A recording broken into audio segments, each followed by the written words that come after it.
Là où je suis, c'est pas bon. Je retournerai vers mon Père.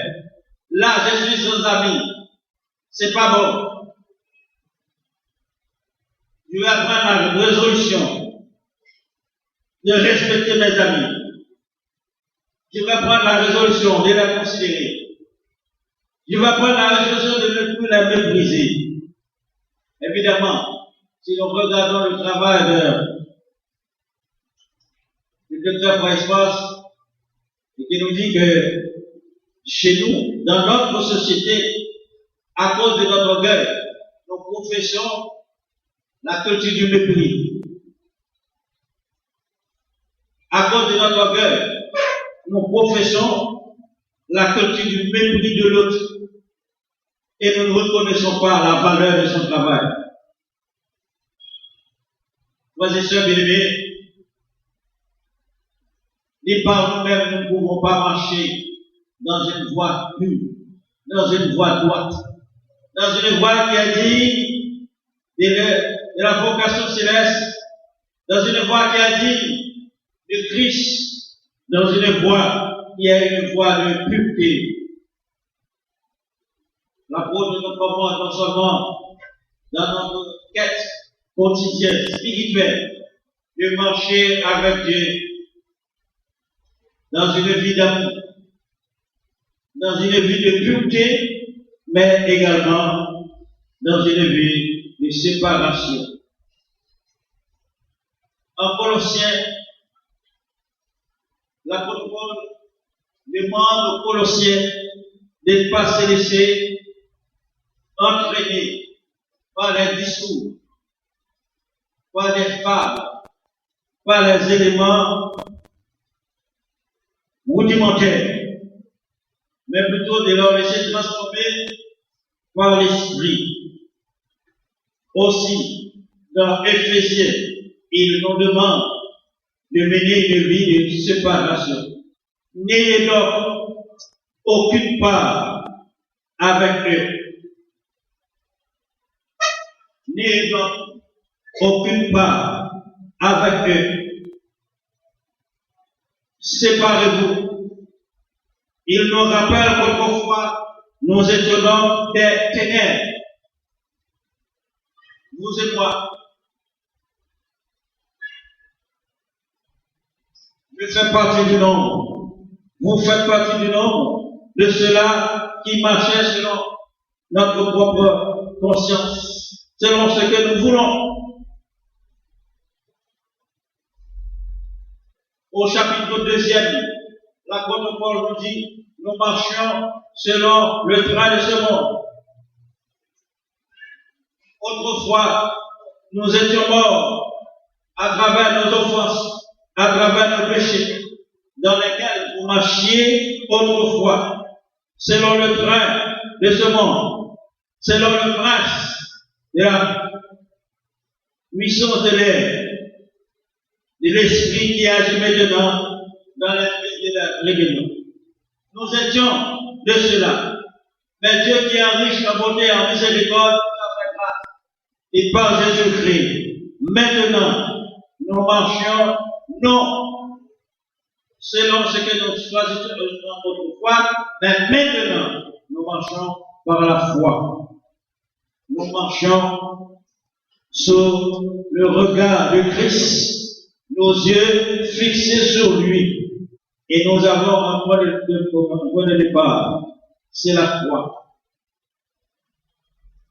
C'est notre départ, notre point de départ, et notre point d'arrivée pour notre marche en progression, pour notre croissance, c'est que nous arriverons un jour dans la présence de Dieu. Alors, frères et sœurs bien-aimés, nous sommes donc conviés à nous édifier l'un l'autre. Nous sommes donc conviés à nous appuyer l'un l'autre. Nous sommes donc conviés à nous aider. Mais des fois, nos cœurs sont fermés. Nos cœurs sont fermés à l'influence de la parole de Dieu.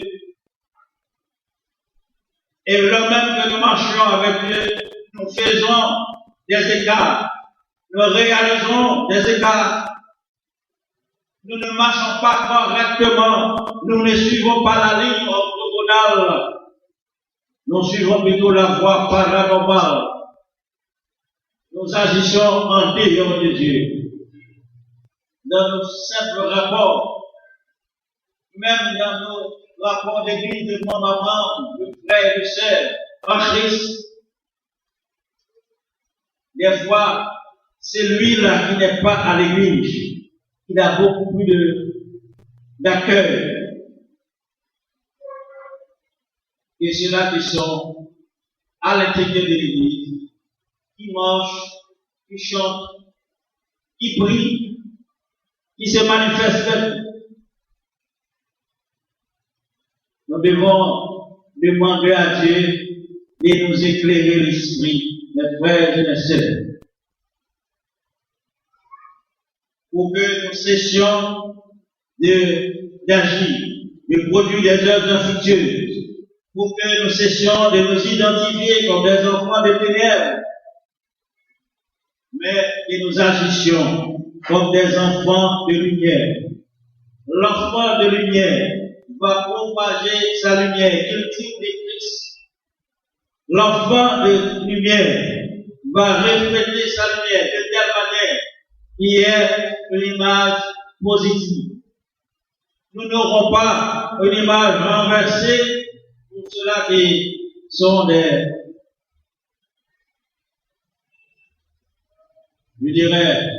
qui pratiquent l'optique. Le Christ ne produit pas en nous une image déformée, mais il produit en nous une image réelle, positive, capable d'influencer la vie. Et est-ce pourquoi que l'apôtre nous demande d'être l'imitateur de Christ, d'agir comme un enfant de lumière. Cela veut dire que là où nous transitons, nous reflétons la lumière de Christ, la lumière de la vie, la lumière d'amour, la lumière de pureté, et la lumière qui nous rend différents, cette lumière de séparation. Frères et sœurs bien-aimés, en Jésus-Christ, notre désir, c'est de garder notre position. Nous sommes tout le temps attirés par ce qui est contraire à la lumière, par les ténèbres. Mais les ténèbres relèvent du mensonge, les ténèbres relèvent de Satan, les ténèbres relèvent de ce qui n'est pas conforme à la vérité. Les ténèbres sont toujours là pour nous dissuader, pour nous détourner de l'influence bienheureuse de Christ. Sachons avec persévérance garder notre position pour que nous produisions des œuvres dignes non seulement de notre repentance, mais de notre filiation. À Dieu seul soit gloire, honneur et louange pour notre sanctification finale. Amen.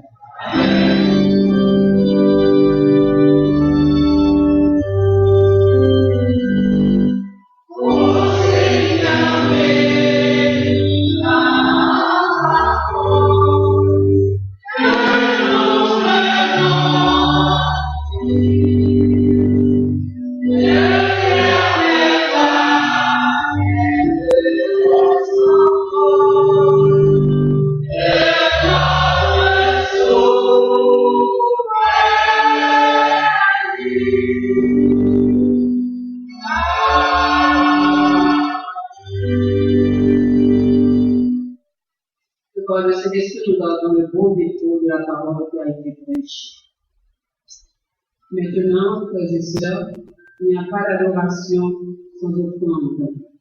Je parlais de votre offrande, les sœurs de l'association des dames vont passer pour recevoir tout ce que vous avez apporté à la maison du Seigneur. En attendant, nous chantons les versets du cantique, marchons avec joie dans le bon chemin, dans l'étroite voie du bonheur sans fin. Laissons en arrière les biens d'ici bas. Prions notre Père de quitter le monde. Comptant sur sa grâce, rempli de sa paix, que rien ne bagasse. Nos pas désormais, pour marcher comme des enfants de lumière. Ce cantique se trouve inscrit au numéro 147 de notre chant d'espérance et au numéro 464 sur les ailes de la foi.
Merci beaucoup, monsieur Guénimet.